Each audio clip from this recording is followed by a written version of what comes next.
Hi, it's Pastor Andy, and a Friday preview for you for this week's sermon. This week we are going to get to what has been called arguably the most important paragraph in the Bible, and because of that, many have called this the most important paragraph ever written in the history of the world.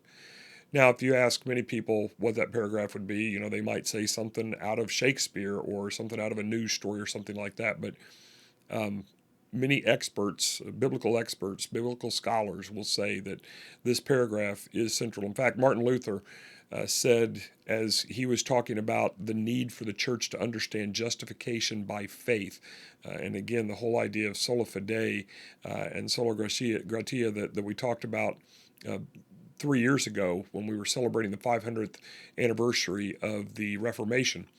Martin Luther said that this paragraph is a central point not just of the epistle, but of the entire New Testament and indeed of the entire Bible. That is almost a direct quote.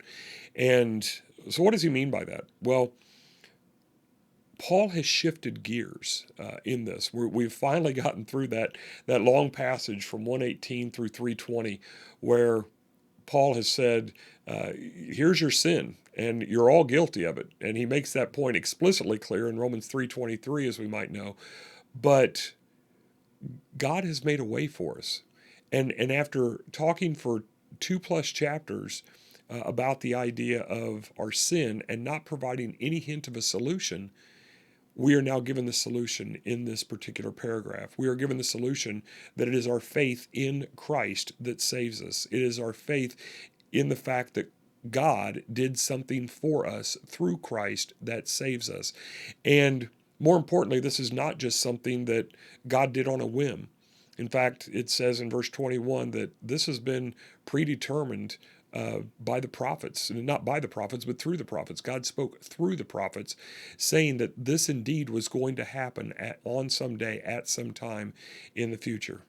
And now it has happened. In fact, that's how Paul starts this paragraph, but now. We've talked about but God in the past, like from Ephesians 2:4 and Romans 5:8, which we'll see in a few more weeks. But here it's but now. And there is a turning of the table, so to speak, a turning of the writing that is saying, but now I'm going to talk about this. But more importantly, there's a temporal aspect to this as well, that all the Old Testament stuff, yeah, it had a place. It pointed to the past, but now, or it pointed to the future. But now that future has arrived. And so that is the paragraph that we will be looking at this week. Romans chapter 3, verses 21 through 26. And it is a great paragraph. It is rich in details. And so the videos, the daily videos this week will include more detail about those verses.